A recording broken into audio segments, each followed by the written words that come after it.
Dios les bendiga, mis amados hermanos. Les saluda el doctor Adrián Nájera de la Universidad Teológica Dayspring Theological University. Pueden comunicarse con nosotros a través del número que tienen en pantalla, 469-628-9291, o también el sitio web que tienen ahí en pantalla, www.dtuniversity.org. Vamos a estar estudiando el curso El infierno es real, castigo eterno. Empezamos desde la introducción. Si nos vamos por favor todos a página 1 de sus libros donde tenemos la introducción.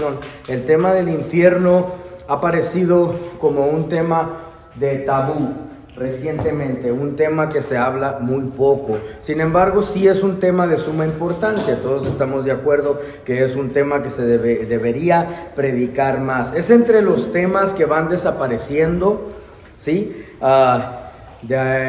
De acuerdo a la modernización del cristianismo, iglesias quieren parecerse más, como el término en inglés, más cool, más moderna, más luces. Y de eso habla la introducción, que desafortunadamente ese instrumento principal ha causado una terrible anestesia. Ya temas sobre el fuego eterno van desapareciendo. ¿Por qué?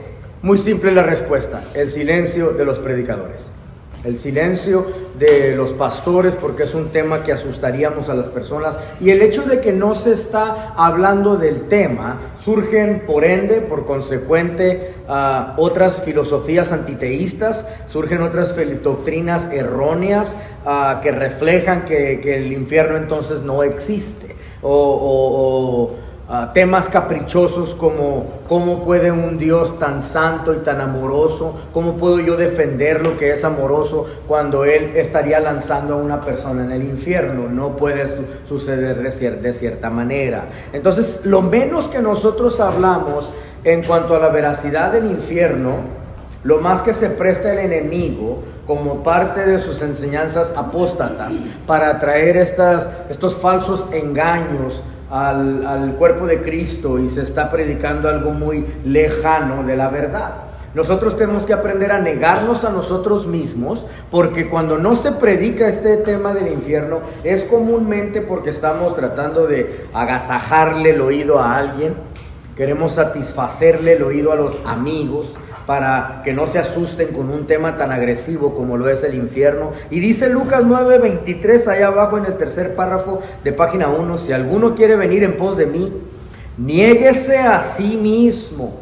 Negarse a ti mismo implica negar nuestras comodidades, porque es cómodo para nosotros presentar un evangelio que se ajuste a todos nuestros amigos, pero Jesucristo mismo nos invita: si alguien quiere venir en pos de Él, quiere parecerse a Él, entonces niégate a ti mismo. Eso va a implicar negar tus doctrinas, negar tu comodidad de agasajarle el oído a tus amigos, y presentar las doctrinas de Jesucristo, presentar las enseñanzas de Jesucristo. El término del infierno es mencionado en la Biblia más de 150 veces, dice el último párrafo, ahí lo tienen ustedes en sus libros, de las cuales 73 veces de ellas se encuentra en el Nuevo Testamento.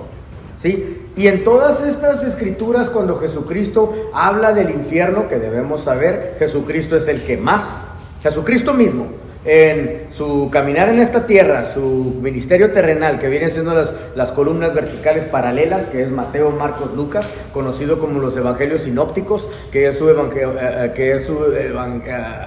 caminar en esta tierra, su ministerio terrenal, es donde él predica sobre el infierno. No lo hace tanto en el Evangelio de Juan. El Evangelio de Juan es de donde sale el estudio de la divinidad o la cristología avanzada. Pero en los evangelios sinópticos, que viene siendo Mateo,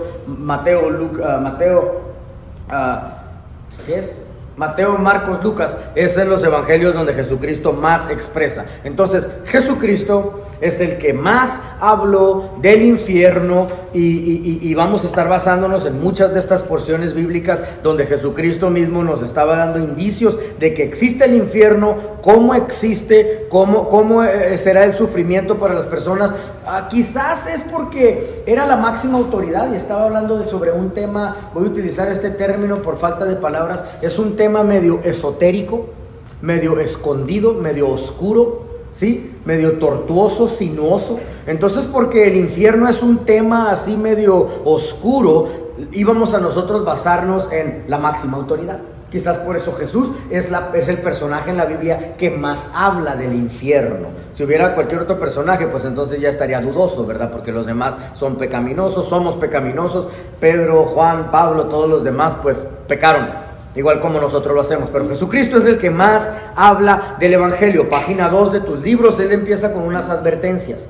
Pero cada que Jesús presenta advertencias, vamos a notar un tono de solución también. Jesús da en sus palabras explicatorias del infierno, presenta una advertencia, pero también presenta una solución. Miren aquí, por ejemplo, 2 de Pedro capítulo 3, versículo 9. No queriendo que ninguno perezca, sino que todos procedan al arrepentimiento. Así que ya está hablando sobre un castigo, está hablando sobre perecer, un final donde la persona va a terminar en un infierno, pero también presenta la esperanza diciendo, sino que todos procedan al arrepentimiento. Y luego se utilizan unas palabras más duras todavía en la siguiente porción bíblica, Mateo 23, 33, y no temáis a los que matan el cuerpo, mas el alma no pueden matar. Temed más bien a aquel que puede destruir el alma y el cuerpo en el infierno. Todos estos indicios o todos estos factores de los que empezamos a leer desde aquí van a ser nuestros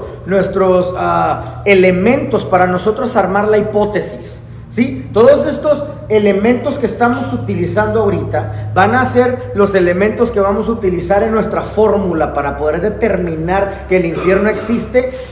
¿Qué se va para allá? ¿El espíritu, el alma o el cuerpo? ¿Cuándo y cómo? Así que empezamos a poner atención muy cercanamente a todos estos detallitos. Pero luego se nos viene a nosotros como ministros una advertencia muy fuerte, que debemos ser los que debemos de estar hablando de la verdad. Cuando Jesucristo le está hablando a los líderes religiosos, ¿sí ven ahí donde dice, como serpientes, generación de víboras? ¿Cómo escaparéis de la condenación del infierno? No le está hablando a las chismosas de la iglesia. Okay. Está dedicada esa porción bíblica para los líderes religiosos. Si quieren poner esa notita por ahí, cuando le dice serpiente, generación de víboras, está refiriéndose a los escribas y los fariseos. Es decir, la condenación a los que deberían ser los que hablen verdad. Si está hablando en aquel entonces a los líderes religiosos y Jesús le está exhortando a ellos, y lo traducimos a un término nuevo testamentario, nosotros en el Nuevo Testamento, entonces estaría dándonos esa advertencia o exhortación, ¿a quién? A nosotros los ministros, exactamente.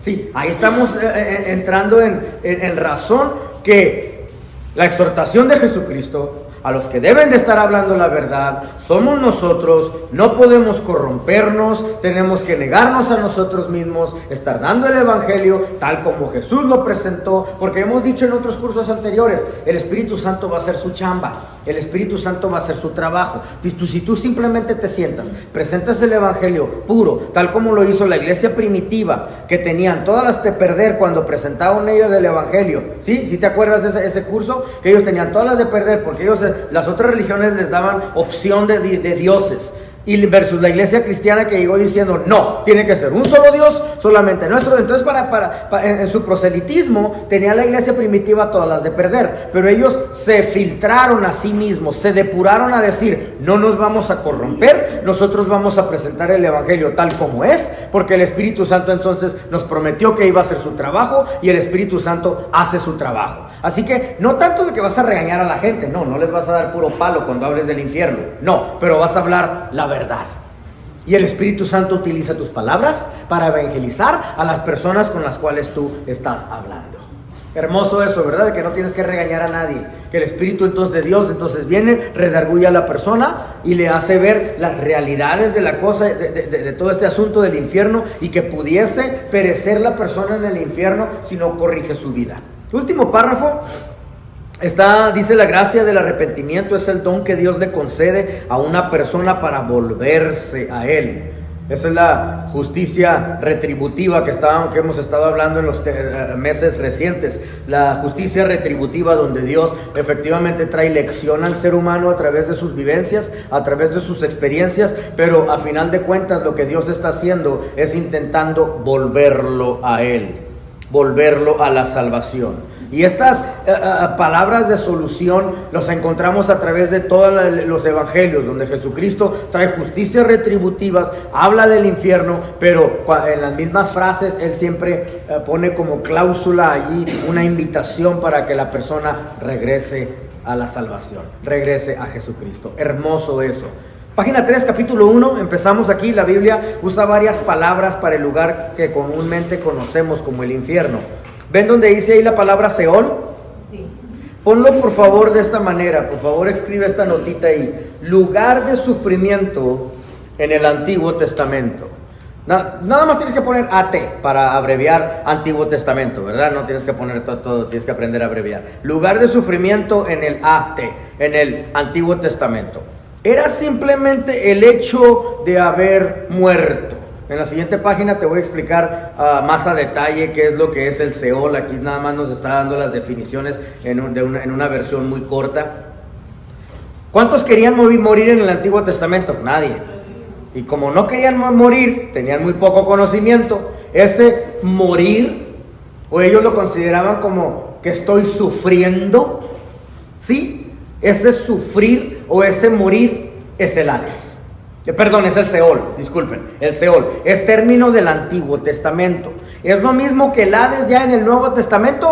Sí, sí lo es. Nada más que ya en el Hades, cuando llega el griego, entonces ya le metemos más hipótesis, más conocimiento a ello, porque Jesucristo vino con palabras que aclararon el lugar de qué sería el Hades. El Hades, como te dice ahí abajo, ya surge de la mitología griega. Muy bien, vamos a leer algunos ejemplos aquí del Seol que tenemos aquí, pero es idéntico al Hades del Nuevo Testamento, eso ya lo sabemos. Uno de los ejemplos es Salmo 18:5. Ligaduras del Seol me rodearon, me tendieron lazos de muerte. Entonces solo el hecho de pensar que te vas a morir, el morir lo tenían contemplado como sufrimiento, ¿ya? Lo tenían contemplado como el lugar de muerte. ¿Y sabes qué? Dentro de su ignorancia sobre la muerte y sobre el infierno, en aquel entonces tenían la razón. Porque sí es una muerte, ¿sí?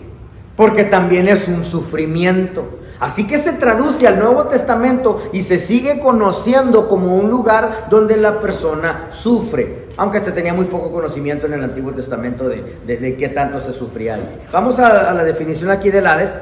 Surge del griego. Si pon por favor el significado de la palabra Hades. Uno de sus significados es desconocido. Eso es lo que significa en unknown. Y tiene también la razón esa definición. Si yo te llego a preguntar a ti, a ver, dime con toda la extensión, con todo el lujo de detalles, dime qué es la muerte. Explícamela.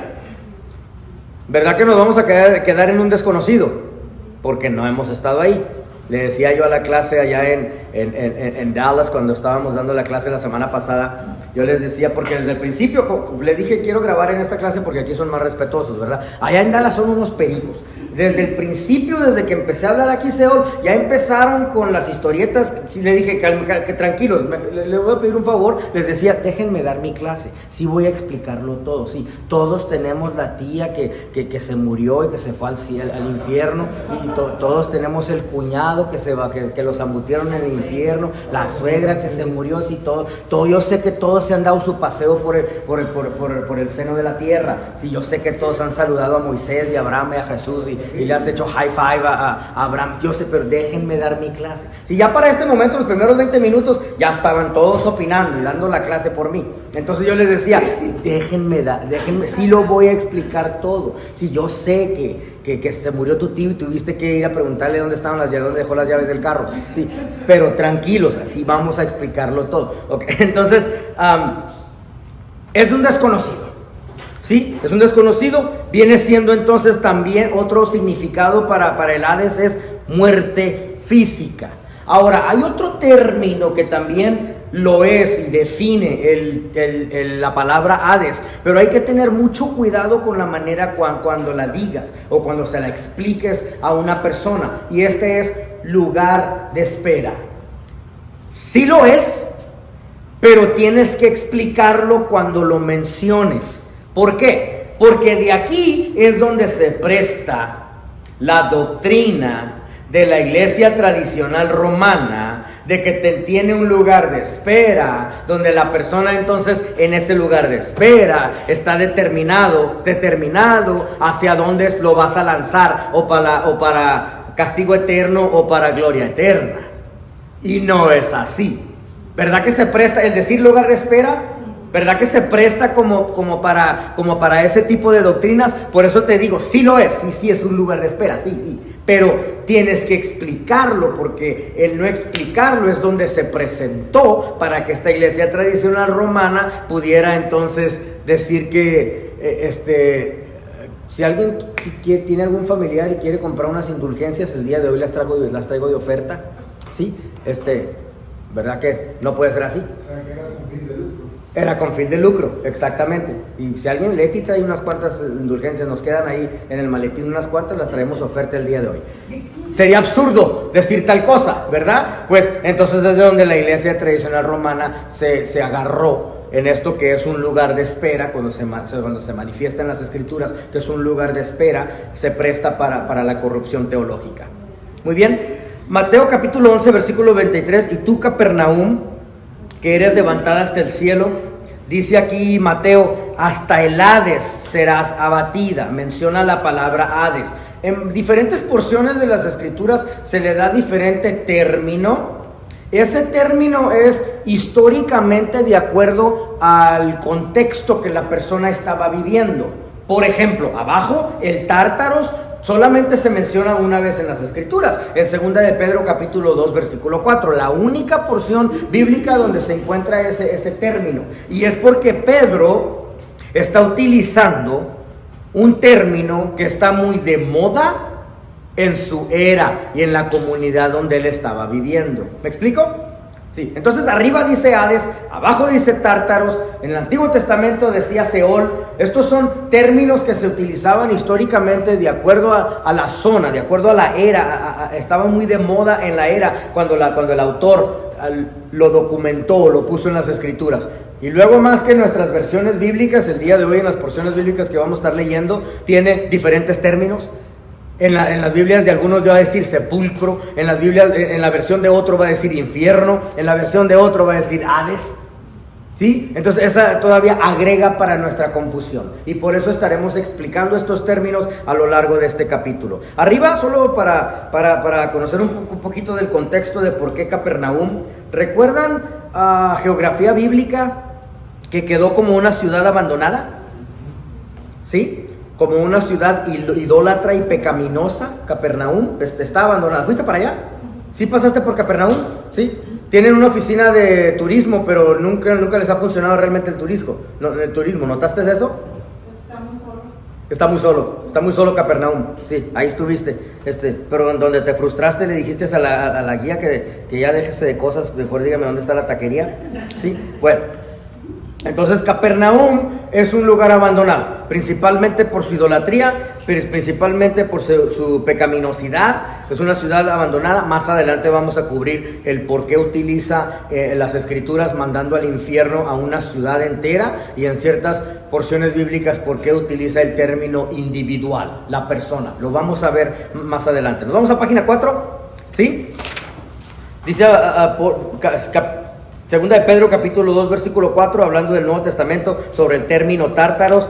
Porque si Dios no perdonó a los ángeles que pecaron, sino que arrojándolos al infierno, y aquí menciona la palabra tártaros, estos ángeles que pecaron, ¿de dónde toma si quieren anotarlo ahí en sus libros por favor, de dónde toma Pedro el concepto de los ángeles que pecaron para documentarlo en 2 de Pedro 2.4? Él lo toma de Génesis capítulo 6, versículos 1 al 4. Sabemos que estos autores del Nuevo Testamento hacían referencia a alguna porción bíblica del Antiguo Testamento, pues él está agarrándose aquí de Génesis capítulo 6, versículo 1 al 4. Sino que arrojándolos al Tártaros.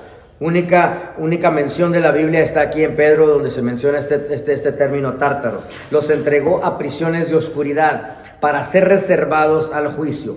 Pedro está afirmando, historia sobre 2 de Pedro, que los falsos maestros en la iglesia serán condenados y destruidos por Dios. Es el punto que está queriendo hacer aquí Pedro. Que los falsos maestros de la iglesia, por ser los que están llevando al cuerpo de Cristo por la vía equivocada, que ellos también van a ser condenados y después destruidos por Dios. Tenemos otro término, vamos allá, Gehenna. Este es, pónganlo por favor en sus notitas por ahí, este sí es el lugar de fuego. El lago de fuego está en el Gehenna. El lago de fuego está dentro del Gehenna.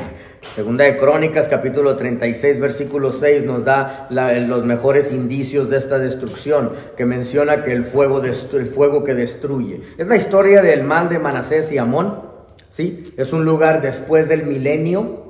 Eso no está en tu libro, pero si quieres anotarlo, se encuentra, este lugar ya viene después del milenio. Entonces la historia de tu tía que bajó y vio a Shakira y vio a Michael Jackson y que se estaban quemando y que había fuego, pura mentira. Lugar todavía no existe, no ha sido creado para poder lanzar a una persona al lago de fuego. Todavía no es creado. Es lugar que será desarrollado y creado. Lo vamos a comprobar todo con citas bíblicas, ¿sí? Ahorita se está sufriendo un lugar para los malvados. Si quieres ya de una vez aterrizar y poner algunas notitas ahí, ¿qué es lo que sí está sucediendo el día de hoy? Ahorita está sufriendo el malvado, sí, los malvados sí se van a una conciencia donde empiezan a sufrir desde ya en sufrimiento, en tortura. Anota por favor esta palabra y ponla con letras grandes, en miedo. Lugar, ¿sí? En miedo, es donde sí están activos ahorita los malvados que fallecen, los que mueren. El punto es, si unes todas estas definiciones de todos estos términos, concluimos en una explicación muy completa de lo que el infierno es, el desarrollo del infierno. Es importante seguir cubriendo un poquito más estos términos para poder saber un poquito más de ellos. El uso y el significado del Seol. Vamos para allá, abajo de página 4. ¿Sí lo ves allá 4? ¿Sí? En el Antiguo Testamento era visto como el lugar al cual todos los muertos iban y el fin hacia cual toda existencia humana fluía. Por consiguiente, muchos lo consideraban nada más que la tumba. Ese es el Seol. El Antiguo Testamento es un lugar de sufrimiento, es lo que se consideraba, ¿sí? Se experimenta congoja, dice Salmos capítulo 18, versículo 5, ¿ok? Dice ahí, ligaduras del Seol me rodearon, porque está hablando ligaduras de muerte, es lo que quiere decir. Entonces se interpreta en el Antiguo Testamento simplemente cuando una persona se moría, se iba al Seol. Así lo tenían identificado. Los malos serán trasladados al Seol. Salmos capítulo 9, versículo 17. Ahí tenemos otro término muy importante. Si lo ves abajo de página 4 donde dice los malos serán trasladados al Seol, ¿sí? Que es Salmos capítulo 9, versículo 17, tienes que anotar este término porque es muy importante. Derecho de transportar. Entonces el Seol del Antiguo Testamento, que es el Hades, ya identificado como el término Hades en el Nuevo Testamento, es que Satanás tiene el derecho de llevarse al malvado, de transportar el malvado, ¿ok? He's the owner of the vehicle. Es el dueño del vehículo para poder llevar a la persona al Seol, al lugar de castigo, lugar de tortura. Los malos serán trasladados al Seol. Hay un término hebreo, más adelante lo voy a encontrar aquí en mis notitas para poder explicarte un poquito. Entonces estas personas están sufriendo. Así que sufrirán si eres malo, pero primero se experimenta miedo. Miedo está muy involucrado en esta primera etapa cuando el cuerpo muere, cuando el cuerpo fallece, el miedo está muy involucrado. Te lo voy a explicar de esta manera para mejor explicarlo de una manera más práctica. ¿Cuántos de ustedes han pasado por algún miedo en tu vida? Estoy hablando un pavor, donde tú dentro de ese miedo quizás preferirías mejor estar muerto. Que se te debilita el cuerpo, que quizás estás arrestado por ser torturado, no sé, allá en un país musulmán o algo así, y has sentido un temor de una manera de congoja, con miedo, asociado con el dolor, ese es el Seol del Antiguo Testamento, ¿sí? El Hades en el Nuevo Testamento, que es el momento. Por eso, como no querían morir en el Antiguo Testamento, la muerte, el hecho de que simplemente se moría el cuerpo, lo tenían identificado con irme a ese lugar donde voy a sufrir. Te doy un ejemplo. Jonás. Si ven ahí está la porción bíblica, ahí en página 5 a mero arriba. Invoqué en mi angustia. ¿Estaba Jonás muerto dentro del pez? Ok, pero él lo identifica de esa manera. Imagínate la incertidumbre que se está viviendo, la incertidumbre en estar en ese en esa posición. Imagínate estar en esa postura de ese miedo. Invoqué en mi angustia a Jehová, y él me oyó. Desde el seno del Seol clamé, y mi voz oíste. Está queriendo decir, estoy en dolor, estoy sufriendo, estoy en un pavor espantoso. Él no sabía que el pez lo iba a vomitar. De acuerdo a la tradición judía, nunca existió la historia de Jonás. De acuerdo a la tradición, pero también no compaginamos en muchas cosas con el pueblo judío. ¿Ok? Eso lo sabemos, es obvio. Pero de acuerdo a la historia judía, la historia que ellos también tienen en su Biblia, en su ley, que ellos tienen escrita como la historia de Jonás, de acuerdo o sea, lo que estoy queriendo decir es la postura de la historia de Jonás, la postura judaica es de que la historia de Jonás nunca sucedió. Y tienen más evidencias ellos que nosotros los evangélicos de que no pudiera ser real, simplemente porque no puede sobrevivir en el estómago de un pez, no hay oxígeno. ¿Ya? ¿Cómo argumentas con eso? No podemos discutir con eso. Pero el mismo Señor Jesucristo les dijo que cuando le dieron la señal, no había tal señal como la de Jonás. Exacto. La postura del evangelio en sí es de que sí fue verídico. La postura del judío es que simplemente no puede existir. Eso es simplemente un poquito de historia. El punto es que nosotros le exprimimos enseñanza, sea una o sea la otra, ¿verdad? Nosotros de todos modos le exprimimos enseñanza. La enseñanza aquí es, Jonás, ¿fue obediente o desobediente? Exacto. ¿Y qué está expresando aquí Jonás? ¿Qué está sintiendo en esa posición? Miedo. La enseñanza, lo que significa la historia de Jonás en esta porción bíblica es: el desobediente sufrirá de miedo. Ya estamos atando el infierno a todas estas historias bíblicas. Es que el infierno está metido entre muchas porciones bíblicas. Está metido en los salmos con palabras de Moisés. Está metido en muchas cosas que Jesucristo dijo. Está metido en algunas parábolas. Y tenemos que como encontrarlo nosotros. Encontrar las enseñanzas a través de las palabras que dice las Escrituras. Y vamos a ir haciendo esa tarea durante el transcurso de este curso, para encontrar las menciones del infierno. Entonces ya hacemos una simetría de todos los elementos que nosotros encontremos, para poder saber la procesión apropiada, la procesión bíblica del mal, para poder llegar al infierno. Eso es lo que quiere decir aquí la historia de Jonás. Jonás oró desde el vientre del pez. O sea, lo reconoció, ese lugar, cuando él estaba orando, lo reconoció como un lugar de sufrimiento. Y como él fue desobediente, la historia de Jonás entonces significa para nosotros: el desobediente sufrirá de miedo, que es el malvado se irá al Hades, que es el lugar de sufrimiento. Es si quieres anotarlo, por favor, aquí lo tengo yo en mi notita. Literatura figurativa. Figurative literature. Es una literatura figurativa. Número 4. Satanás y los inicuos serán echados ahí, siendo todos conscientes, así que estarán en total conciencia. Aquí el profeta Isaías está recibiendo una revelación de una escena de sufrimientos a las naciones paganas.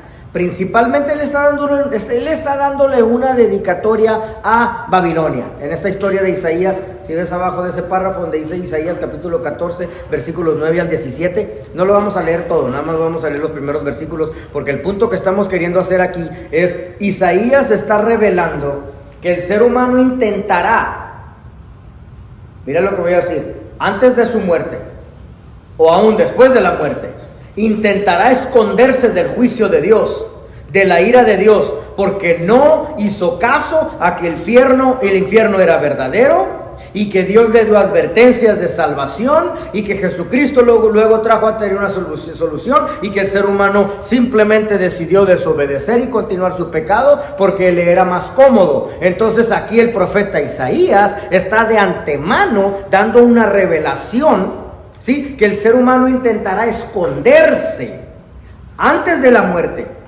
y también después de la muerte. ¿Vas a buscar Deuteronomio 32:22? Luis, vas a buscar por favor Amós capítulo 9 versículo 2. Tú vas a buscar Deuteronomio 32:22.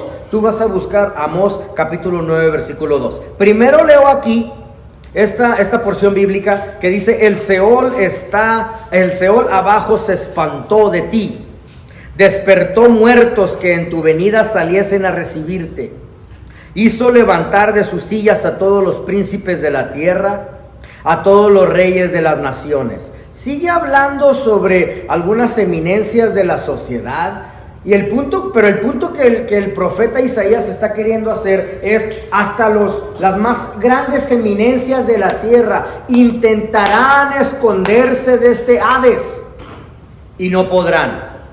Cuando la Septuaginta se traduce esta palabra, aquí la que estoy leyendo en Isaías 14:9, que dice el Seol abajo se espantó, no decía Seol. Cuando la Septuaginta lo tradujo, la primera palabra que le dieron es infernus. ¿Ok? Infernus significa tumba. Cuando una persona se muere, ¿qué es lo que hace? Bueno, inconscientemente, o me entierran o les apesto el rancho, ¿verdad? Lo entierras porque lo tienes que enterrar. Pero ¿qué está tratando? ¿Qué está? Si lo miras de una manera espiritual, a la luz de Deuteronomio 32:22 y a la luz de Amós 9:2, te das cuenta que esa persona está tratando de esconderse. Está enterrándose 6 pies abajo de la tierra. Ese es el punto del profeta aquí. Estés en vida o estés en muerte, el ser humano va a hacer su intento, ¿sí?, de esconderse de la ira de Dios, pero no podrá. Deuteronomio 32:22, ¿lo puedes leer por favor? Porque fuego se ha encendido en mi ira y arderá hasta las profundidades del Seol. Devorará la tierra y sus frutos y abrazará los fundamentos de los montes. Exactamente, abrazará los fundamentos de los montes. Pues nuestra Biblia está escrita en mucha poesía, por eso utiliza términos que en una literatura más figurativa. Pero abrazará los fundamentos de los montes, el ser humano intentará esconderse entre los montes. Esa cita que leyó ella es Deuteronomio 32:22. Deuteronomy 32:22. ¿La tienes la nueva versión? Dale, por favor. Dice: tanto me han hecho enojar que mi furia parecerá fuego. Está mucho más claro ahí diciendo Dios: estoy enojado porque no fueron obedientes. Entonces está por sucederles algún tipo de castigo. Dale. Y con ese fuego destruiré los lugares más profundos y las bases de las montañas. Ok. Menciona destruir los lugares más profundos, donde el ser humano intenta esconderse. Pero luego el profeta Isaías hace referencia a Deuteronomio 32:22 cuando escribe su profecía aquí en Isaías 14:9 al 17, diciendo: hasta los más eminentes de la tierra, las sillas donde se sientan todos los príncipes de la tierra y todos los reyes de las naciones, han intentado esconderse tanto en vida como después de vida, pero de mí no se podrán esconder. Está hablando del infierno. ¿Puedes leer por favor Amós capítulo 9 versículo 2? ¿Serías tan amable, Luis, por favor? Dice: aunque cavasen hasta el Seol. Ahí está. Aunque cavasen hasta el Seol. Obvio que es figurativo, ¿verdad? Que nadie puede agarrar una pala y me voy a esconder de Dios y voy a tratar de cavar hasta el centro de la tierra, porque ni se sabe si ahí está el Seol o no. Te voy a comprobar que quizás no esté ahí. ¿Cuántos malos han existido desde Adán hasta el día de hoy? Dime si caben en el centro de esta tierra. Así que puras mentiras de National Geographic, de esos demonios queriendo, en los chismes que ves en la televisión cuando te clavas el sábado en la tarde que no tienes nada que hacer, ¿sí? ¿Sí? Que te clavas ahí, que el infierno está en el centro de esta tierra. ¡No cabrían! Son demasiados malos. Ni como sardinas, como dormimos nosotros en la cama allá en mi casa. No. Se cree que puede ser múltiples soles. De acuerdo a los cálculos, no cabrían ni en nuestro sol. Múltiples soles, tantos así. O se cree también que es, la otra teoría es, se cree que es otra dimensión a la cual nosotros todavía no hemos tenido exposición. Another dimension, otra dimensión. Y dije como sardinas porque sí, en mi casa sí dormimos, pues sí la cama es king size bed, pero mira, está Penny, el Cocker Spaniel de mi madre. Está Brownie, ¿ok? Que es el labrador. Está Jared. Está Janel, que los acuesto en su camita, pero para las 2:30, 3 de la mañana, 4:30, ya, quién sabe cómo aparecen ahí. Está Leti. Está Adrián. Somos 6. Nada más faltan los gerbils que se monten también ahí ¿sí? Así que por eso digo dormir como sardinas. Así que ni aunque los acomodaran como sardinas en el centro de la tierra, van a caber ahí. Ya, termino yo con medio cuerpo así pegado para afuera de la cama en las noches. Y luego estos que no saben dormir así a lo largo, ¿no? Los niños se atraviesan. ¿Sí? Hijos de su madre tragona. Bueno, Amós capítulo 9, versículo 2. Dice, aunque cavasen hasta el Seol, de allá los tomará mi mano. Y aunque subieran hasta el cielo, de allá los haré descender. El ser humano ha intentado todo ese tipo de cosas. ¿A poco no están haciendo una ciudad en la luna? Es lo que Dios está diciendo. Yo te voy a tomar de ahí. Te portaste mal, fuiste desobediente. Te voy a lanzar a lo que yo crearé como un infierno. ¿Sí? Aquí tenemos simplemente unas introducciones a que el hombre intentará cavar la tierra para esconderse. Así que el Seol no es necesariamente el infierno donde el malo todavía está siendo quemado, no, pero sí está siendo torturado. Es un lugar de miedo, sí, es un sentir de miedo, de dolor. Muy bien, a la confirmación, Salmos capítulo 16:10. Porque no dejarás mi alma en el Seol, ni darás tu misericordioso para que vea corrupción. El salmista está hablando en un tono de miedo. ¿Ya se murió el salmista cuando está diciendo esto? No se ha muerto, si no lo estuviera escribiendo. Pero miren las palabras que dice, pero no dejarás mi alma en el Seol. Él está diciendo, tengo persecución, andan correteándome mis enemigos, estoy en un pavor espantoso, pero sé que Dios viene a salvarme, no me dejarás en el Seol. Entonces Seol se define en sinónimo como ¿qué? Sufrimiento. Como un sufrimiento, como un tipo de miedo. ¿Sí? Y luego otras versiones nos corrompen el término, porque cuando te dicen, porque no deja, otras versiones en vez de utilizar Seol, dicen infierno. La Reina Valera 1909 dice infierno. La Reina Valera 1959 dice sepulcro. La Reina Valera Gómez dice infierno. Así que los confunden más las múltiples versiones de estas porciones bíblicas. ¿Sí? En la versión de la NTV dice, pero tú no dejarás mi alma entre los muertos. Está hablando entonces a una tumba, ¿no? Sí, está hablando de una tumba. Y permitirás que tu santo se pudra en la tumba.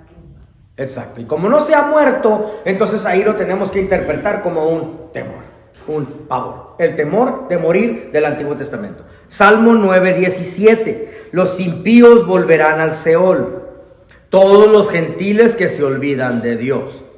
Muy claro, pero la versión Reina Valera 1909 dice infierno, la versión 1569 dice sepulcro.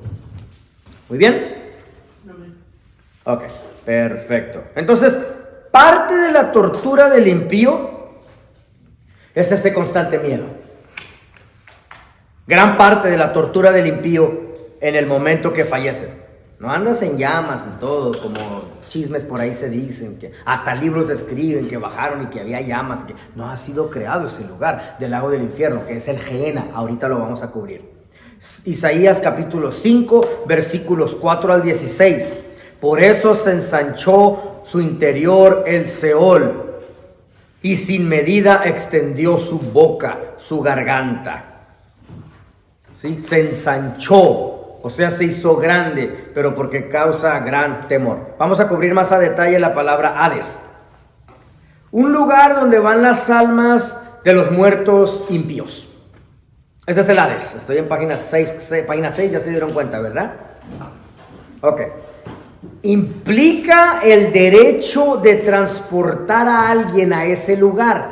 ¿Se acuerdan anteriormente que estábamos leyendo los malos serán trasladados al Seol?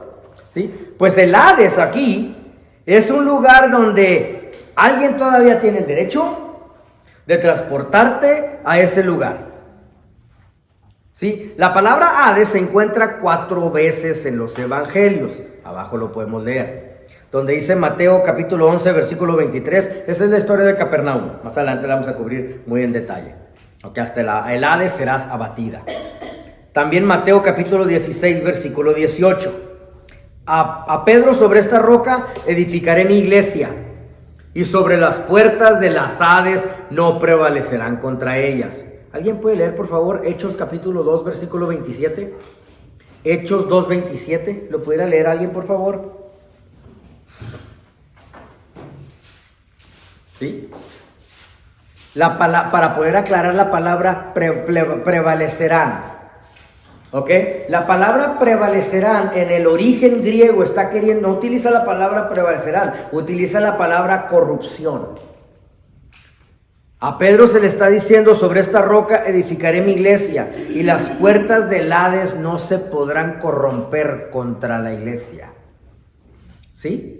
Proviene de la palabra, si quieres anotarla, diáftora o diaftora, D-I-A-P-H-T-O-R-A. D-I-A, P de papa, H y luego Tora, T-O-R-A, diaftora, que significa el decaimiento del cuerpo, en contraste al cuerpo de Cristo, que no podía quedarse su cuerpo ahí y ser destruido, por eso Él resucitó. ¿Sí? Pero está hablando que no, pues se prevalecerán las puertas del Hades contra la iglesia, no se pueden corromper, porque corrupción significa destrucción del cuerpo. Y por eso el creyente no puede entrar a donde Satanás quisiera transportarlo, porque nosotros no vamos a prevalecer, nosotros no vamos a ser corrompidos por ese lugar de Hades. ¿Claro? Ok, léelo por favor, Hechos 2:27. Porque no dejarás mi alma en el Hades, y permitirás que tu santo vea corrupción. Ese mismo corrupción, esa palabra corrupción, ahí en Hechos 2:27. Es la misma palabra prevalecerán allá en Mateo 16:18. Hubiera sido yo parte mejor de la asamblea ecuménica, ¿verdad? Hubiera puesto mejores palabras ahí que las que puse. ¡Guau! Mira, acomódate. Mateo 16:18 está hablando sobre el prevalecerán. Y realmente prevalecerán no se nos aclara muy bien. Está queriendo decir la palabra corrupción. Y es esta corrupción que se nos aclara en Hechos 2:27. También es mencionado el Hades en Lucas 10:15. Lucas 10:15, Capernaum, hasta los cielos levantada, el Hades serás abatida. Ok, y luego también Lucas capítulo 16, versículo 23. Esa es la historia del mendigo que murió. Y en el Hades alzó sus ojos, estando en tormentos, y vio de lejos a Abraham. Ok, y a Lázaro en el seno de Abraham. Ok. Ok, seguimos adelante. Cristo dijo que tenía las llaves del Hades. ¿Qué significa tener las llaves del Hades? Muy simple, muy fácil de entender. La muerte no tiene el derecho de transportar. Eso es lo que significa. Él tiene las llaves del vehículo. ¿Sí? Que tanto la muerte como el derecho de transportar están bajo el control de Jesús. Por lo tanto, el cristiano no le teme ni a la muerte, ni a ninguna vía de transporte, porque Jesús es quien posee las llaves del vehículo. El cristiano que se deja amedrentar por situaciones de esta vida, you're living a living hell. Estás viviendo ya tu infierno en vida. Hasta hace sentido la frase que utiliza el mundo. You are living a living hell. Estás viviendo un infierno en vida. El cristiano que se deja amedrentar es un cristiano que se está dejando perder la batalla por un león rugiente que está rugiendo de lejos. Si el león está rugiendo es porque el león ya está chimuelo y viejo. El león de Pedro, cuando Pedro habla del león rugiente, ¿sí? Existían dos diferentes tipos de leones. Está el león africano, que es el león que tiene la melena grandota. Esos se los acabaron de volada durante el tiempo del Imperio Romano, cuando los llamaban para los gladiadores. ¿Okay? Esos se los acabaron rapidísimo.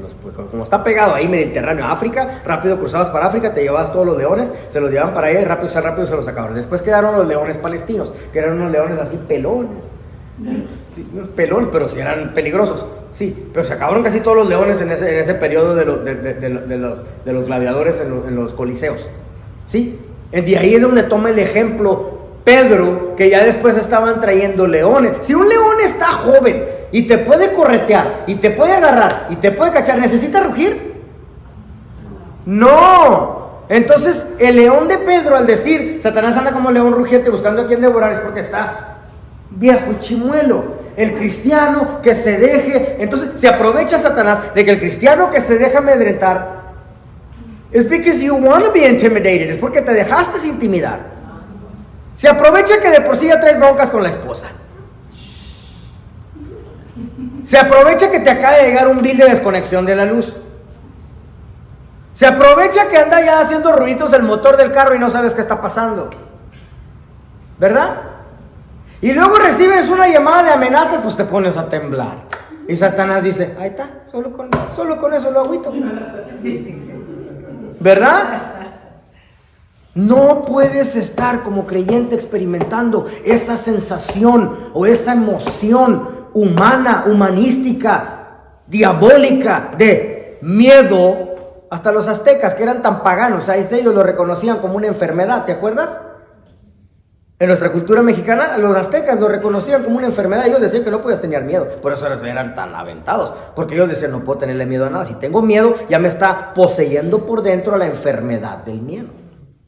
Lo tenían como un demonio. No puedes dejarte amedrentar. ¿Sí? ¿Qué significa? Que Jesús tiene las llaves del Hades, que Él le quitó las llaves a Satanás, que Él no puede transportarte a ese lugar de Hades, donde es un lugar de miedo. El cristiano no vive en temores, no vive en miedo. Entonces, ¿qué vivimos cuando nos caen todas estas circunstancias? Te voy a decir qué es lo que sí vivimos. Lo que sí vivimos es, Dios me metió aquí.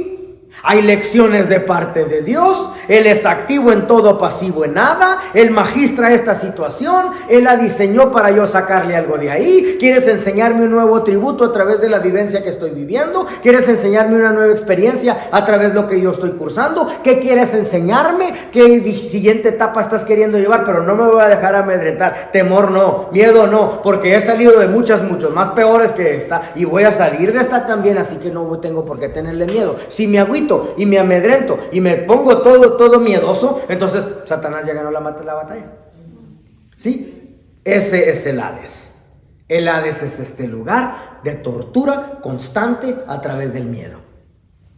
El Hades no es la morada permanente de las almas perdidas, sino que es temporal. Página 7 a medio arriba. ¿Todos conmigo? ¿Sí? Es un estado intermedio. Un estado intermedio entre la muerte y el Gehenna, que es el lugar de fuego. Y tenemos la historia aquí, vemos la historia del rico y Lázaro, el mendigo, ¿verdad? Dijo un pastor por ahí, levantó la mano y dice, ¿mendigo o mendigo? Y le dije, ¿por qué, pastor? No, díganos la diferencia. Dijo, yo te la digo rápido, sí. Mendigo es el que pide. Mendigos somos los que no les damos.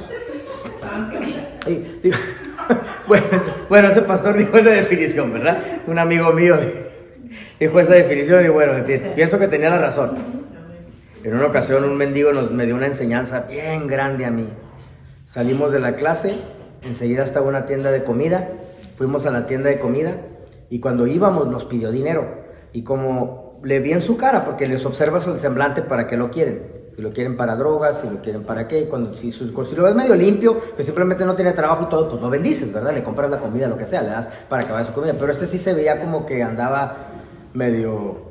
No sabes si anda en drogas o no. Entonces, cuando entramos, nos pidió dinero y le ignoré. Le dije, vamos, ok, we'll talk later. Hablamos después. Salgo para entrar a la tienda, compramos comida. Yo y otros alumnos, cuando salimos para afuera, alguien le había dado tanta comida que me alcanzó. Hey, come here. Digo, ¿qué pasó? You want some?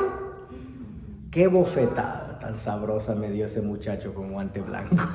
Él me estaba dando a mí, porque le habían dado tanto así. You want some? Qué bofetada nos dio. Bueno, ya entendimos la diferencia de mendigo y mendigo, ¿verdad? Bueno, el Hades no es la morada permanente de las almas perdidas, ¿ok? Tenía 2 secciones, de acuerdo a Lucas capítulo 16, versículo 19 al 31, que es la historia del rico y Lázaro. El seno de Abraham y el lugar de sufrimiento. El rico deseaba estar donde estaba Lázaro. El rico le gritaba a Abraham, ten misericordia de mí. Tomen una notita, por favor, ahí. Nota que aquí no se menciona el cuerpo humano. Más adelante, en el Gehenna, se vuelven a reunir estas dos partes. Pero estamos notando aquí, en la explicación del Hades, que todavía no se menciona el cuerpo humano. Más adelante sí se va a reunir el cuerpo que está en la tumba con el alma que está sufriendo para ser lanzados en Gehenna, que lo cubriremos en un ratito. Muy bien, pero este es un lugar donde los pecadores tienen pleno uso de sus facultades. El rico podía, aprendemos mucho de esta historia, el rico podía ver, podía sentir, podía oír, podía hablar, o sea, en otras palabras, la percepción sensorial, ¿verdad? El ser humano tiene 5 sentidos, la mujer tiene 6, mi esposa tiene 10, ¿verdad? ¿Sí? Ella sabe hasta de qué son los tacos que me estoy comiendo cuando salgo fuera. Sí, no, es la verdad. Entonces aprendemos esto de esta historia, ¿verdad? Que estaba en sus 5 sentidos, pleno conocimiento. Entonces sabemos que el que fallece el día de hoy, el malo, se va a este sufrimiento, está en su plenitud de su percepción sensorial. El Hades, en esencia, la mejor definición que yo le daría es la terrible condición de los inconversos entre la muerte y el juicio final. Es la mejor definición que se le pudiera dar a este lugar. La terrible condición de los inconversos entre la muerte y el juicio final. Muy bien, esa es la mejor definición que se le pudiera dar. Vámonos a Gehenna. Es término griego, página 8, mero arriba. Infierno eterno. Y es un infierno de angustia, de llanto, mucho sufrimiento. El infierno de juicio, de condenación. Todavía no han sido condenados para ser lanzados a este lugar. ¿Sí? Cuando se referían a rico y Lázaro, todavía, o sea, ahí no estaban hablando del Gehenna. No está hablando del Gehenna, exactamente, sí, tienes toda la razón. Está hablando entonces del lugar del Hades. ¿Van al Hades los cristianos? Sí, pero el departamento donde no está sufriendo, porque Gehenna viene, porque Hades realmente nada más sería entonces muerte del cuerpo. Pero te vas a descansar. La pregunta fue, ¿van entonces los creyentes, el justo, nosotros, van entonces al Hades? ¿Vamos al Hades al morir? Sí, porque es muerte. Es lugar de muerte del cuerpo, pero no te vas a sufrir. Estás simplemente descansando. Entonces es un lugar para el general. Exactamente. Pero tiene 2 compartimientos. Lo conocemos a través de la historia de Lázaro y el rico. Sí. Vámonos al Gehenna. El lugar que se le ha llamado antesala del cielo y antesala del infierno. Sí, dilo un poquito más fuerte para que se escuche en la grabación, por favor, Nora. El Hades es para los creyentes la antesala del cielo y para los inconversos la antesala del infierno. Ya, exactamente, sí. Vámonos al Gehenna. Griego, gracias, Nora. Gehenna, te cuento un poquito de su historia. En las afueras de Jerusalén, en la Jerusalén antigua, era un basurero, ¿sí? De ahí es de donde se toma la ilustración para las agonías del infierno que habla Jesús. Anota por favor qué tan viejo está este lugar, qué tan viejo ya estaba activo este lugar. Segunda de Reyes capítulo 23 versículo 10. Segunda de Reyes capítulo 23 versículo 10. Wow, hasta el tiempo de los reyes ya estaban allí en ese lugar, sacrificaban niños a los ídolos. Entonces en el tiempo de Jesús era un lugar donde ardía muy constantemente, porque estaban consumiendo, estaban quemando desechos. ¿Qué desechos? Quemaban basura, cadáveres de animales y criminales convictos. Anótalo por favor, Jeremías capítulo 7, versículos 31 al 33. Entonces, como era considerado un lugar maldito, Jesús tiene que hacer referencia para dar explicación de algo con lo cual la gente puede identificarse. Jeremías capítulo 7, versículo 31 al 33. Criminales convictos eran quemados ahí. ¿Qué fue la cita de Segunda de Reyes? Sí, Segunda de Reyes capítulo 23, versículo 10. Ya hasta en los tiempos de los reyes, pastora, ahí, porque es Primera de Reyes, Segunda de Reyes, Segunda de Reyes 23, 10, ya en ese entonces ya estaban sacrificando niños a los ídolos en ese lugar. Y al niño lo quemaban. Luego después, en los tiempos del profeta Jeremías 7, 31 al 33, criminales convictos eran quemados ahí en el mismo lugar. Les conté cuando aterrizamos mi esposa y yo en una ocasión en India, que aterrizamos como a las 11:30 de la noche y salimos del aeropuerto como cerca de las 2 de la madrugada, del chequeo, migración y todo lo demás, aduanas. Platicamos con el pastor, 1 hora vivía el pastor en tráfico, a todas horas hay tráfico en India, pues es 1.400.000.000 de habitantes en todo el país. Sí, siempre hay tráfico, hay vida de día y de noche. Si México, DF, se cree muy grande, con sus 45 millones, hay ciudades todavía más grandes. Imagínate, tanta gente en esas ciudades. Llegamos a la casa y el pastor nos dice, pues descansen unas 2-3 horitas, porque ahorita en un ratito van a levantarse. No pudimos dormir, estamos platicando, el pastor entra y dice, se murió mi suegra. Tendieron a su suegra, taparon la calle, tendieron a la suegra en una plancha de metal, ahí la velaron, así al abierto, a media calle. Luego se la llevan para el funeral y la quemaron, para el cementerio, y la quemaron, la incineraron a cuerpo entero, enfrente de todos. Ahí es donde me di cuenta a qué olía el ser humano. Olemos feo. Sí, olemos feo cuando se queman. ¿Mande? Por la cantidad de gente que ha vivido en India, que tienes que tener una bárbara cantidad de dinero para poder comprar espacio. Sí, costaría demasiado. Costaría demasiado, sí. En España están utilizando ya las montañas para enterrar gente. En España, cuando aterrizas en Barcelona y vas del aeropuerto a la ciudad de Barcelona, hay montañas en el camino, en la carretera. Y tú ves así la montaña y luego ves así puntitos en la montaña. Pues esos puntitos es un hoyo hacia adentro, donde meten una persona y otro fulano y otro fulano y otro fulano hacia adentro de la montaña, porque ya no hay donde enterrar. Es un país muy viejo, España también. Pero es que decían que no cabemos en el centro de la tierra. Sí, no, que ni no cabemos aquí arriba, imagínate tanto malo. Bueno, entonces Gehenna, por eso Jesús, al hacer referencia a él en sus palabras, estaba haciendo referencia a algo que ya era considerado como un lugar maldito. ¿Sí? Significa infierno. El juicio del Señor sobre este lugar, en el cual los cuerpos y las almas de los pecadores serán echados. ¿Sí lo está leyendo ahí conmigo? Página 8, ¿verdad? Punto número 1 abajo. En el cual los cuerpos y las almas de los pecadores serán echados. Entonces tenemos aquí una unión ya del cuerpo y el alma.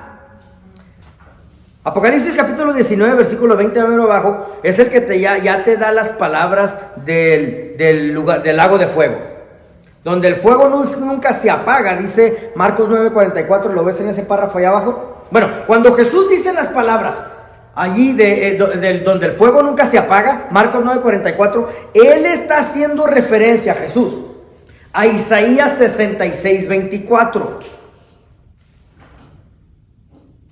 donde el profeta Isaías, ahí tu palabra, en tu libro dice Marcos 9:44, ¿verdad?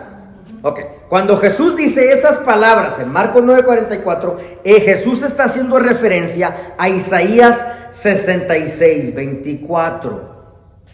Porque a Isaías se le reveló el destino de los pecadores cuando afrontarán el juicio de Dios. A Isaías se le reveló eso.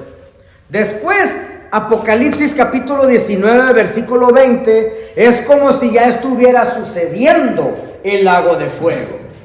Apocalipsis 19, 20. Ahora, esa escritura del capítulo 19 de Apocalipsis se reconoce como algo burlesco, porque inicia con una doxología. Anótalo por favor. Doxología es una exuberante adoración, alabanza a Jesús. Empieza el capítulo 19 con una doxología, pero termina Jesús echando al falso profeta, a la bestia y a todos los malos. Manda a los ángeles que transporten a los malvados al lago de fuego.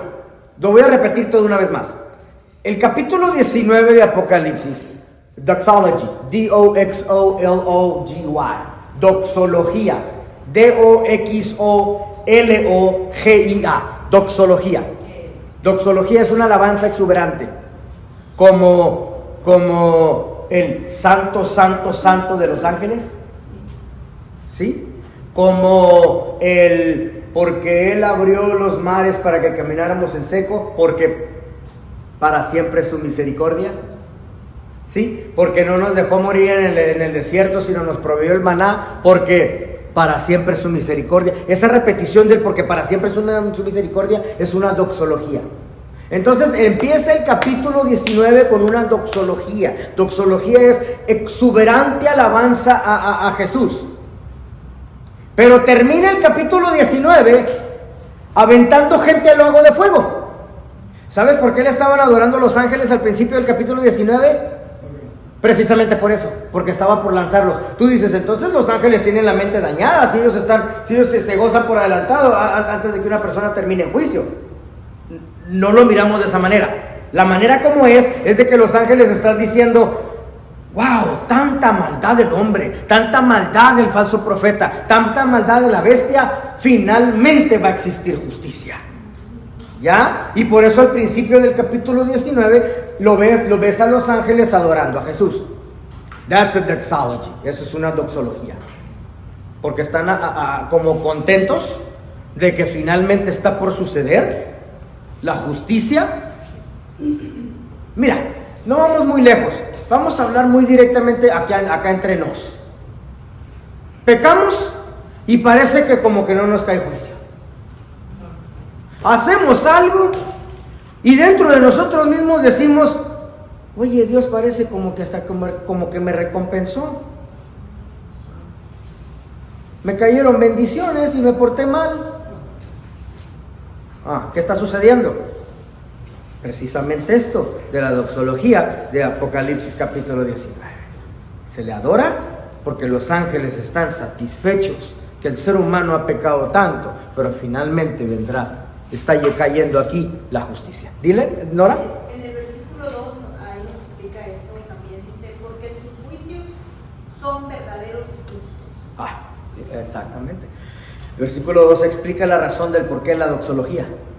Los ángeles satisfechos de que finalmente ya se les está ordenando, porque serán los ángeles los que lleguen a tomar a todas estas personas y serán los que lancen al ser humano pecaminoso al lago de fuego. Los ángeles. ¿Ya? No el Bene Elohim, sino ya los Melaka. Los ángeles mensajeros. Dos diferentes clasificaciones de ángeles. Ok.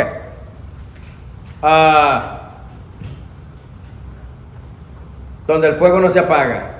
Pero entonces, ¿cómo en el Gehenna se une el cuerpo con el alma? Entonces, Entonces ahí te confirma que menos cabrían en esta tierra. Pero entonces el cuerpo no se destruye, ya sea quemado, incinerado, Pues es comido que- por los gusanos. No se destruye. No se destruye, No. O sea, no. Dios va a hacer una recopilación del cuerpo con el alma para llevárselos tanto a la vida eterna como también para castigo eterno. Después del gran trono blanco. Sí, el juicio final. Después del gran trono blanco, sí. Se muere uno, se destruye el cuerpo, ¿no? No. Ahí estarías, al pensar lo que tú estás diciendo, vete por favor a la tabla de contenidos de tu libro. ¿Sí ve qué dice el capítulo 7? Qué bueno que estás haciendo esa mención, porque quiero aclarar eso. ¿Qué dice el capítulo 7? ¿Es bíblico el aniquilacionismo? ¿Sí? Empezando el libro, tenemos en la tabla de contenidos. Capítulo 7 dice, ¿es bíblico el aniquilacionismo? La doctrina de la aniquilación es precisamente eso que tú estás diciendo. ¿Que existe una aniquilación completa?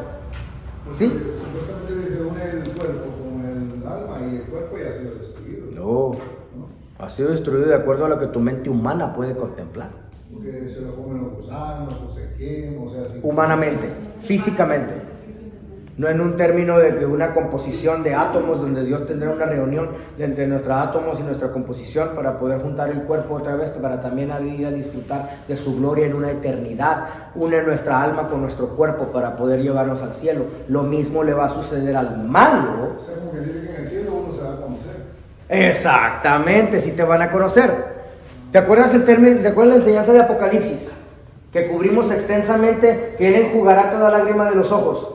¿Por qué enjugará la lágrima de los ojos del justo? Porque reconocerás a través de los 1000 años del milenio, cuando podrás reconocer cómo tu familiar está siendo juzgado y lanzado al lago de fuego, y llorarás y lo reconocerás, pero Él te va a decir: yo voy a enjugar toda lágrima de ti. Eso quedó en el pasado, hijo mío, tú ya pasa a la gloria. Él ya te comprobé a través de 1000 años de tú leer el libro de la vida cómo Él maquinaba su pecado, que si les llegara a dar 1000 años de oportunidad, tu familiar seguiría en el mismo pecado, porque simplemente decide ese camino. Ese es el enjugar de los ojos del creyente, porque si reconocerás a la persona que está siendo lanzada al lago de fuego después del milenio, 1000 años con el libro de la vida abierta, ¿ok? Y el cuerpo entonces va a ser parte de su alma cuando ya llegue y se vaya. Sí tiene sentido, porque al día del juicio, por eso dice para juicio y vergüenza, ¿verdad? Entonces, ¿cómo vamos a sentir vergüenza si no lo vamos a conocer? Tendríamos que conocernos. Habla un poquito más fuerte porque estoy grabando aquí. Sí, habla un poquito más fuerte. Hay citas bíblicas que nos puedan como confirmar el hecho ese de que digan que vamos a poder conocer a nuestros familiares ya cuando estemos... Sí, lo estudiamos extensamente en ese curso de Apocalipsis, y aquí nos vamos a topar con unas cuantas porciones bíblicas. Sí, claro. Hermano, Sí. disculpe. Dímelo cantando. En la Biblia hay citas bíblicas donde dice que no tendremos memoria. No dice eso. Ninguna. Que no tendrás memoria, no. Porque entonces si dice que no tendrás memoria, estás creyendo en la doctrina del aniquilacionismo. Entonces, eso quiere decir la aniquilación. Eso quiere decir el aniquilacionismo. Esa doctrina caprichosa del ser humano del al cabo hago lo que me dé la gana, al cabo al final de cuentas ya no voy a tener memoria de nada. Sí, no. Esa es la aniquilación. Sí, y es bueno que nos aclare eso, porque creo que no da tiempo de cubrir hasta ahí, ¿va? No, hasta el capítulo 7 no nos va a cubrir, exactamente. No. Miren, por favor, cómo hace tanta mención del Gehenna aquí en Marcos capítulo 9, versículo 43 al 47. ¿Ok? Si tu mano te fuera ocasión de caer, córtala. Mejor te es entrar en la vida manco que teniendo 2 manos e ir al infierno. El término que se utiliza ahí es Gehenna. ¿Ok? Estoy en página 9. Todos ya lo encontraron, ¿verdad? Al fuego que no puede ser apagado. Aquí ya nos está confirmando que es el Gehenna, donde el gusano de ellos no muere. Ya dijimos en la clase pasada que gusano significa pudrición. ¿Sí? Diles ahí en el texto con todos los que estás chateando, diles que no estoy. y el fuego nunca se apaga. Y si tu pie te fuera ocasión de caer, córtalo. Mejor te es entrar a la vida cojo que teniendo 2 pies ser echado en el infierno. Otra vez más, el Gehenna, al fuego que no puede ser apagado. Te vuelve a confirmar que está hablando de Gehenna, donde el gusano de ellos no muere. No está hablando de gusano del gusanito, ¿ok? El little worm. No está hablando del gusanito tequilero. No, está hablando que no existirá pudrición. Eso es del gusano. Por eso está diciendo que el gusano no puede morir. Y el fuego nunca se apaga. Y si tu ojo te fuera ocasión de caer, sácalo. Mejor te es entrar en el reino con un ojo que teniendo 2 ojos, ser echado al infierno. Menciona una vez más. ¿Ok? El judío dice que es un lugar de purificación. El concepto que ellos tienen de Gehenna no puede ser. Tienes que saber eso. El judío piensa que Gehenna, el último lugar, es un lugar de purificación. No puede ser así. Jesús mismo lo aclaró aquí en Marcos 9, 43 al 47, pero pues es obvio, como el judío no cree en Jesús, pues obvio no van a creer aquí en las palabras que él dijo en Marcos 9, 43 al 47, ¿verdad? Entonces el Gehenna, el lugar de fuego eterno. Es el lugar eterno, el final de los incrédulos. El Hades, todos los que están en él serán echados al Gehenna o lago de fuego después del milenio, después del juicio del gran trono blanco. Apocalipsis capítulo 20, versículos 11 al 15, pero el que más importa es el versículo 13 al 14. Ese está lleno de información, te lo voy a leer. Apocalipsis capítulo 20, versículos 13 al 14. Está hermoso. Y el mar entregó los muertos que había en él, y la muerte y el Hades entregarán los muertos que había en ellos, y fueron juzgados cada uno según sus obras. Más adelante vamos a cubrir lo de las obras. Y la muerte y el Hades fueron lanzados al lago de fuego. La muerte entregó los suyos. Están en una composición tal como estabas otra vez vivo. Y luego la muerte y el Hades fueron echados al lago de fuego. ¿Claro? ¿Sí? Esta es, y luego nos aviento otro término, esta es la muerte segunda. Ahí no pisotea totalmente la aniquilación, se me hace... Pisotea completamente y cancela, sí está larga la palabra, la aniquilación. Sí. Aniquilación, para no meternos en el término grandote. Cancela completamente la aniquilación. Cuando Pablo, específicamente Pablo, le habla a sus iglesias, específicamente la de Corinto, en 2 de Corinto, que ellos maduren, cuando ya está hablando con ellos en 2 de Corinto, y les dice que tengan precaución de no experimentar la segunda muerte. Ahorita lo tengo en mis notas, más adelante te lo voy a decir. A esto se refiere él, porque él ya le está hablando a una iglesia que sufre de persecución. Él les está garantizando que van a sufrir y van a ser torturados y van a morir y van a pasar por la primera muerte. Pero garantízate tú que no pases por la segunda muerte, esta que está aquí. ¿Todos conmigo? Mira, aquí está ya. Vamos, siguiente página, página 10. La segunda muerte. Apocalipsis capítulo 11, versículo 20.